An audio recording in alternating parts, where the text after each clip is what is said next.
and welcome to the Giving Voice to Depression podcast, brought to you by Recovery.com. Each week we profile a guest who shares intimate details of their mental health journey.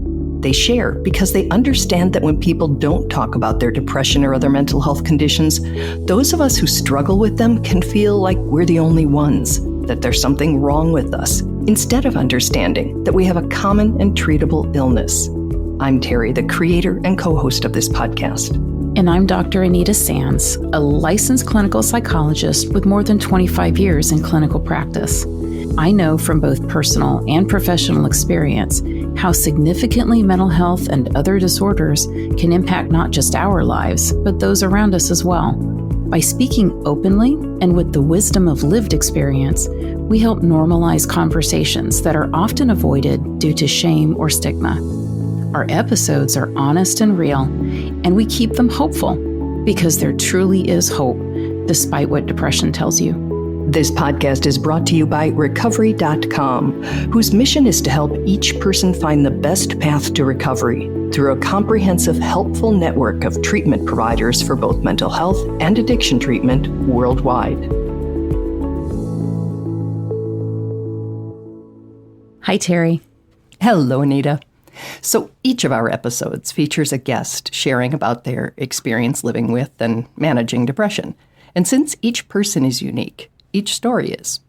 And when a guest shares that a medication or specific type of therapy or other treatment option was key for them, they're not pitching it for you, and neither are we.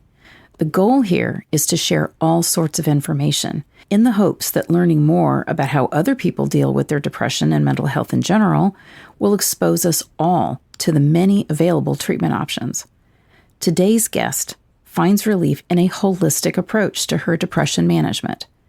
And joining us now is Rena Shoshana Forrester, giving her voice to depression.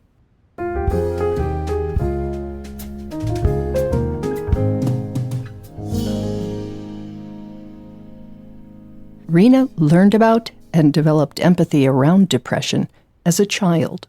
Coming very closely in contact with depression regularly through my grandmother, who suffered from extreme anxiety and depression for my whole childhood. And she was a really difficult person to be around, but I was one of two people that she gave unconditional love to. And we had a really special connection. And it was always clear to me that the way that she wasn't who she was at her core. And it was a result of traumas that she had been through in her life. And she lacked the tools and resources to properly process them. And then she became a really difficult person to be around in connection with her depression. And you understood that as a child? Yeah. Rena also understood that her father experienced depression at various points in his life, too. It led him to start meditating. And within a couple years, as a family, we started to see how the practice of meditation was helping him with his depression. So when I did first start experiencing depression myself towards the end of college, I came at it with already those things like in my consciousness. Rena describes that early depression as very minor. And it kind of just felt like, okay, college is ending. I have degrees in education. I don't want to teach in the school system. What am I doing? Where am I going? Where am I going to find a job? What's the next step? And I started working with a therapist. She decided to move to South Korea to teach English. And when her depressive symptoms alleviated, Rena took that as confirmation that she'd made the right decision. And then they started to surface again. At that point, she tapped back into her father's lived experience with depression to see if his tools would work for her as well. He had recommended I start meditating to help with the transition to life in Korea, at which point I said, no, Dad, that's for weirdos. And then when I started to feel some of the symptoms come back and I reached out, I said, Dad, what was that meditation thing? Actually, I'm open to giving it a try. So I started meditating and really went on living without much encounter with depression until the winter of 2018, that depression hit strong. And what was that like? How did that manifest and feel? Yeah. Well, interestingly enough, even though I I knew depression through my grandma and through my dad. It's very different from actually experiencing it. So I didn't know that that's what I was experiencing at first. Rena began working with a clinical psychologist. She says after one session, she left with a debilitating stomachache that lasted until their next session. And I went back to the psychologist and I shared with her, I've had this weird stomachache all week. And she said, "Are you open to doing a mind-body exercise?" I said, "Yeah, sure, I'm open to it." To this day, I'm still not really sure what she did, but she had me lie down on a table and she did whatever she did. And by the end of it, she said, "You need to consider taking antidepressants." And I was very against going on medication because I had seen my grandma take medication for I didn't see for 70 years, but I know she took it for 70 years. And I saw that she still suffered. So it just felt to me like that's not where the root healing is going to happen for me. Still, Rena did make an appointment with a psychiatrist. Really just to show responsibility and that I was taking it seriously. Living in a country with socialized medicine, the wait for that appointment was several months, giving Rena the opportunity to remember something from her time in an ashram in India. While I was there, I heard miracle story after miracle story about yoga being a tool that people have used for healing both mental illnesses and physical illnesses. And at one point, I just sat and made a commitment to myself that if this is something that can work, then I'm going to give it my best shot and see.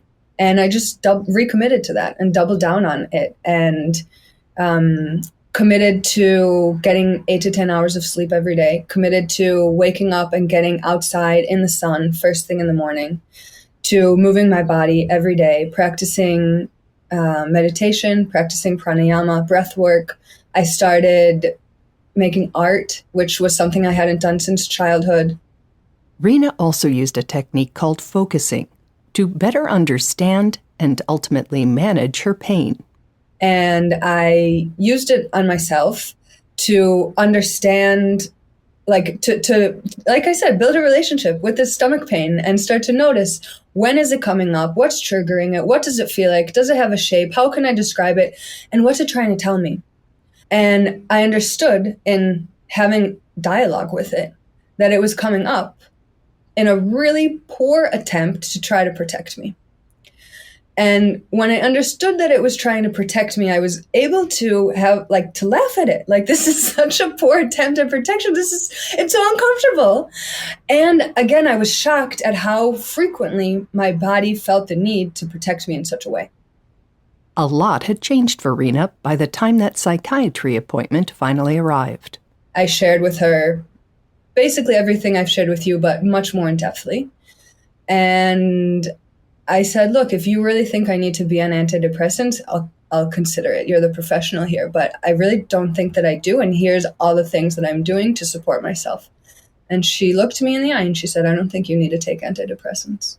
And, it is my unique experience. And I do understand that medication can be really helpful for people. And it's just something that became not a part of my story. Rena's symptoms were not limited to acute physical pain. She also experienced depression's familiar, dark thoughts. There were definitely stories of you're not good enough, you're not worthy, just spending a lot of time laying on the couch and feeling heavy and feeling like there was just a gray cloud around me. I think that weight is so interesting because I describe it as like the vest they put on you when they do an x-ray at the dentist or something. Like there's a physical weight sort of holding you down sometimes. Yeah. And I also, just so people listening know, it's not like this was a one-off and it never happened again. Those thoughts and the cloudiness and the weightedness that does feel like that heavy blanket, I have experienced that again. I just am confident in the tools that I have, and they've been working to process the depression. Another aspect of Rena's processing has been the realization that several life events contributed to or created a welcoming environment for her depression. They include hormones, culture shock, and unsupportive environments, as well as a serious, traumatic motorcycle accident. My bike fell on top of me and I couldn't pick it up. I mean, I blacked out for a moment. Thank God the whole sea of motorcycles that was just behind me had stopped. And a Vietnamese man wearing a suit who spoke English, which is very rare. I opened my eyes and he was above me and he took the motorcycle off of me and brought me over to the side of the road. And he said, "Are you able to drive home?" And I kind of looked at him bloody and shaken up and my clothes ripped and I wasn't really sure what to say. And he looked at me and he said, "Count your blessings." And I got back on the bike and I drove to where I was going. And I just there was no, I mean, I had this near-death traumatic experience. And when that's not processed, it gets buried into the unconscious mind. And that's exactly what happened because I had no framework for processing that I had just been through a near-death motorcycle accident in Vietnam. And the culture there is you just get back on and keep going. What a metaphor. Yeah, so I was really good at just keeping going. In the same way that Rena worked to have a relationship with her physical conditions, she also committed to reframing and understanding mental health too. Yeah, so I see depression as one of the emotions that humans are capable of experiencing. And as a human, to have the most thriving human experience, we want to experience as many emotions as possible. So understanding that depression, even though I made an effort to heal depression at its root and in a commitment to myself to not want to go back to that low place again, I also accepted that depression in less severe forms is probably going to continue coming up in my life for the rest of my life because I'm a human and that's part of what I accept as the human condition. And so I committed to being in a relationship with the depression in the same way, kind of being in a relationship with my emotional wellness. And that depression is a piece of that. It's a very different perspective on depression, right?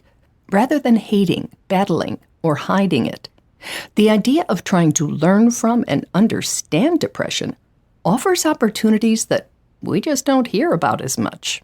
Everybody's experience of depression is unique, and everybody's healing is also going to be unique. And I guess as a snippet of knowledge that could be passed on from my story to other people is to use depression as an invitation to go inwards and to, I have chills, to get to know the depression and to do so in whatever way aligns with you. So for me, it was all of the healing tools that I used and also the focusing and building a relationship with that depression. For whatever reason, it's something that I was able to do primarily on my own. But that's where professional help, I believe, can come really in handy because it's about going inwards. And sometimes we need someone else to be holding that space or guiding the process or providing tools to be able to do that. But time and time again, to come back to this is an invitation to go inwards. What is it here to teach me? What can I learn from this?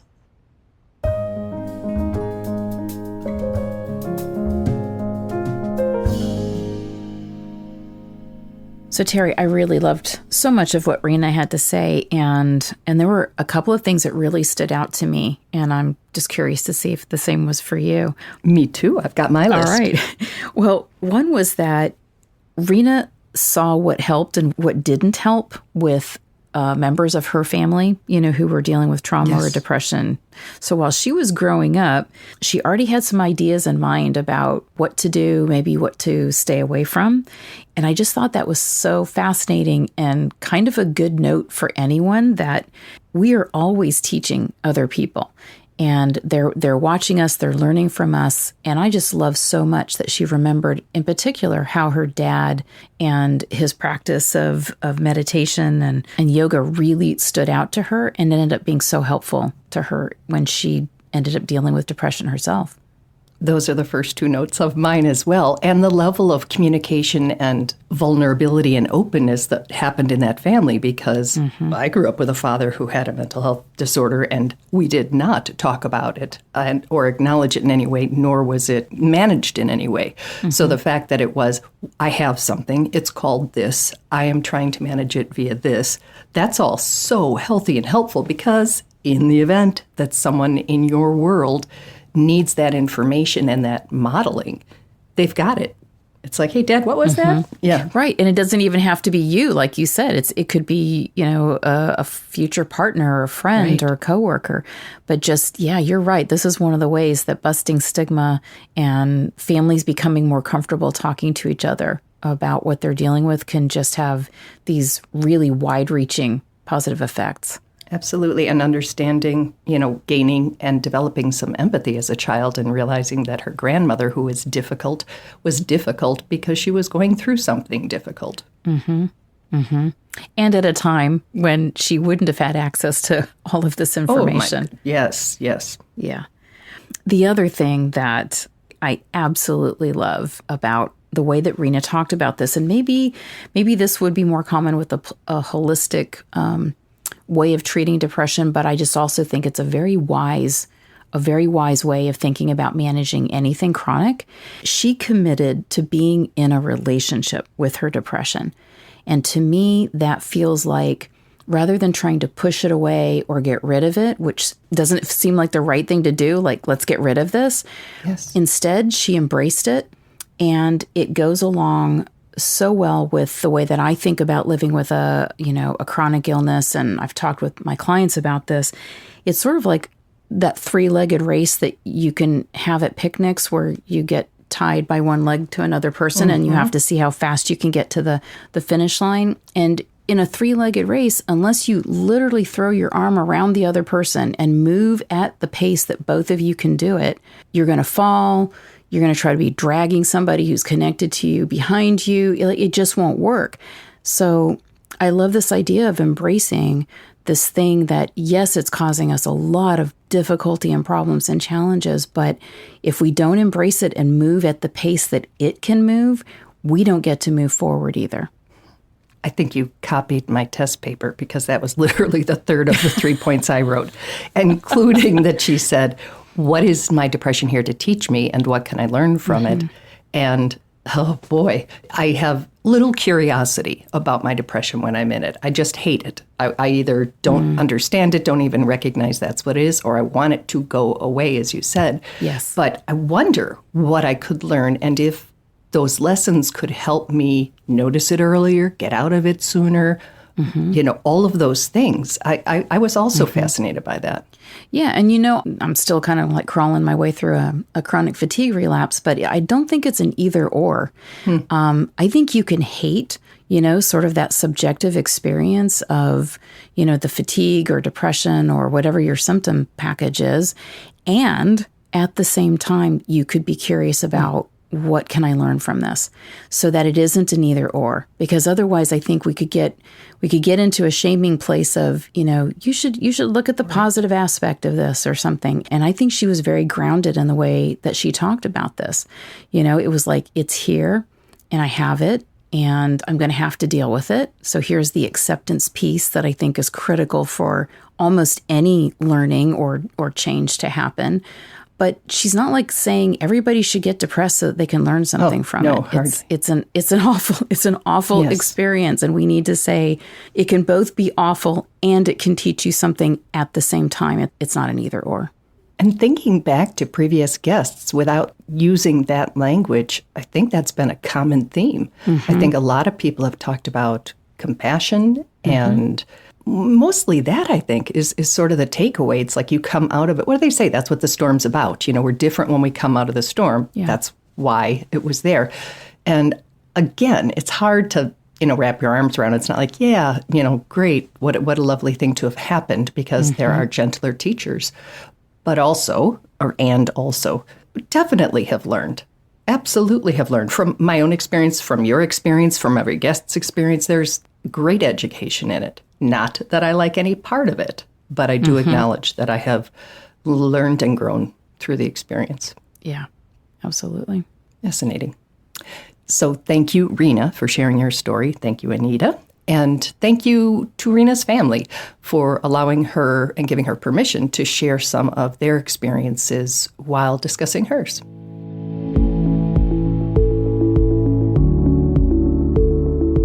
We truly hope that our podcast brings a little more understanding, helps you better articulate and reflect on your own experience with depression, or better understand how to support someone else who is struggling. If this episode has been of comfort or value to you, know that there are hundreds of others like it in our archive, which you can easily find at our website, givingvoicetodepression.com. And remember, if you're struggling, speak up, even if it's hard. If someone else is struggling, take the time to listen.